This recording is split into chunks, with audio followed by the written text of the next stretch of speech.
Ryan Garcia, yang dikenal dengan julukan King Ri, sedang mempersiapkan diri untuk naik kelas berat. Sejumlah nama besar telah memperkuat divisi ini, termasuk juara tinju dunia yang memegang label Undisputed 2 kali, Terence Crawford. Selain Crawford, ada pula sejumlah petinju muda berbakat seperti Raja KO, Vergil Ortiz Jr., pemegang sabuk WBA Aimantas Stanionis, dan pemegang gelar IBF, Jaron Ennis. Namun, ada satu nama yang tidak bisa diabaikan, yakni Errol Spence Jr., yang masih bertahan di kelas welterweight 147 pon. Ketika ditanya tentang kesempatan untuk duel ulang menghadapi Gervonta Davis, Ryan Garcia mengungkapkan keinginannya untuk naik kelas. Meskipun pada pertarungan sebelumnya melawan Davis, Garcia kalah TKO pada ronde ke-7 karena klausul rehidrasi, yang membuatnya kehilangan tenaga akibat penurunan berat badan yang drastis.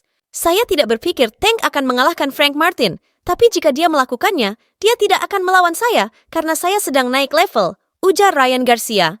Saya tidak melakukan pertarungan di 140, saya akan mencapai 147. Saya tidak bisa mencapai 140. Secara teknis, saya belum pernah bertarung di 140. Tubuh saya tidak bisa turun lebih rendah dari 143, itu tidak mungkin. Saya sudah mencoba setiap teknik, tambahnya.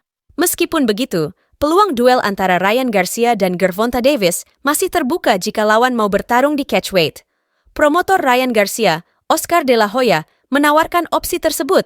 Di sisi lain, Andy Ruiz Jr. kembali ke ring siap hadapi Jarrell Miller. Setelah absen selama 2 tahun, Andy Ruiz Jr., petinju kelahiran Meksiko, Amerika, akan kembali ke ring tinju dunia. Andy Ruiz Jr. menjadi sorotan dunia pada 1 Juni 2019 ketika ia mengalahkan Anthony Joshua dan merebut gelar kelas berat WBA, IBF, WBO.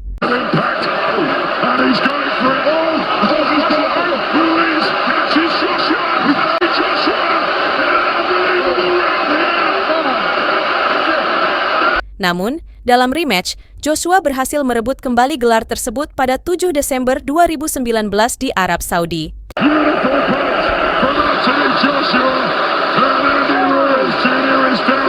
Setelah 2 tahun absen, Andy Ruiz Jr. akan menghadapi Jarrell Miller. Miller dengan rekor 26 kali pertandingan, 1 kekalahan, 1 hasil seri, dan 22 kemenangan diraihnya melalui KO, petinju kontroversial yang pada Desember 2023 mengalahkan Daniel Dubois di ronde ke-10 di Riyadh, Arab Saudi.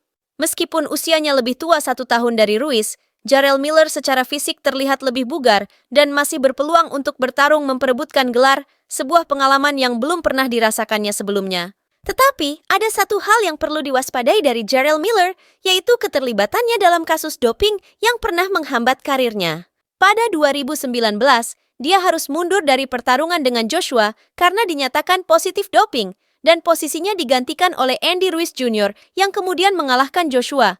Karena kasus tersebut, Jarrell Miller mendapat sanksi larangan bertanding selama 2 tahun. Jika ia berhasil mengalahkan Andy Ruiz Jr. pada pertarungan Agustus mendatang, Jarrell Miller akan kembali menjadi sorotan dan berpeluang besar untuk bertarung memperebutkan gelar kelas berat.